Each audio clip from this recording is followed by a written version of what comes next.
The Senator from Ohio. Mr. President, I thank my colleagues for their thoughtful and informed analysis of an important national security issue, and I ask unanimous consent to speak briefly, and I thank my colleague from Delaware for allowing me to do so. Without objection. Mr. President, I rise today on a sad occasion, and that's to talk about the loss of an American icon. He's a fellow Ohioan. He held this seat in the United States Senate. He is one of our true heroes as an astronaut, a fighter pilot, a successful business person, a senator, and later someone who helped young people throughout the state of Ohio through establishing his own school at the Ohio State University. I'm talking about John Glenn. We lost him today at age 95, and I was watching some of the coverage on television about his career, and it focused a lot on his orbiting the Earth, being the first person to orbit the Earth in Friendship 7, a capsule you can see down at the Air and Space Museum. It's not much bigger than two of these desks put together, but somehow he wedged himself in and did something heroic and important to America at that time. In a space flight competition with the Soviets, he was the one who succeeded. But what I didn't hear too much was about his career before being a famous astronaut and that amazing flight that ended up with him addressing the joint session of Congress, or what he did after that amazing feat. So I want to talk about that for a second and say that I appreciate that my colleagues tomorrow will help me in joining to pay tribute to him through a Senate resolution. But prior to him being a famous astronaut, he was a famous American hero in my mind because he was a fighter pilot who signed up after Pearl Harbor, the 75th anniversary of which we celebrated this week. He flew 59 missions as a fighter pilot in World War II. He later flew about 90 missions in Korea. He was highly decorated as a fighter pilot. He then was a test pilot, and actually he broke the transcontinental flight time record as a test pilot. And then he decided to join the astronaut corps, and he was part of that group of friendship astronauts who became famous later as being called the right stuff.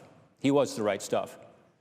He then had a successful career in business, and he decided he loved public service. He wanted to be in the United States Senate. He won an election to the United States Senate and actually was reelected with historic numbers in my home state of Ohio. And I got to serve with him during part of his time there. I was in the House, he was in the Senate. We worked on projects together. He was on the same committee as my colleague from Delaware was on, and both of them have chaired it, the Governmental Affairs Committee, and he loved good government. One of his big issues was stopping unfunded federal mandates, and I was the House sponsor on the Republican side. He was the Democrat sponsor here. We ended up in the Rose Garden together for a ceremony. He was tenacious. And by the way, an issue that not all Democrats agreed with him on, and yet he did what he thought was right in the name of good government. We also worked on other projects together, and always I found that his focus was on his state, the people he represented, and how to make their lives better.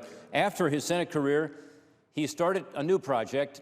It was called the Glenn School of Public Affairs at the Ohio State University. I had the honor of teaching there for a few years before running for the Senate. I was a co-teacher for 4 different courses and got to know John Glenn in an entirely different way. He asked me to join their advisory board that I did join. I'm still on the advisory board for now the Glenn College. Last year, we elevated the school to a college. This was John Glenn's greatest single accomplishment in the latter years of his life, was to create an institution where young people can come and be inspired to go into public service and given the tools to be able to succeed. And he loved that school, and he loved those students. He chaired a board meeting only last month, and he did it with humor, as he always did, and passion. One of his big issues he talked about last month was how he wanted to have a leadership institute to ensure that more young people could understand the importance of government service, which he thought was a noble undertaking: military service, government service, service for your country, service greater than yourself. We lost an American icon. He was also a man who loves and loved his family. His wife, Annie Glenn, many of us know here in this chamber, and we love her because she's an amazing woman in her own right. For 73 years they were married. They knew each other as little kids. They virtually grew up from the crib until now together. Annie Glenn was at his side constantly, and that relationship, their partnership, is an example for my wife Jane and me and for all of us here in this chamber. Earlier this year, Mr. President, my staff and I had a retreat in Ohio. We brought all of our D.C. staff and Ohio staff together to talk about how to better serve our constituents, how to define the mission, And I asked John Glenn to come address that group. What a treat.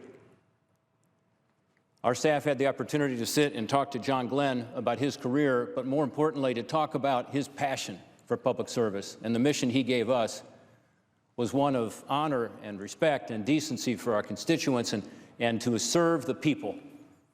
That was his life. John Glenn's life story touches our hearts today, and his life story also is part of American history. I yield back.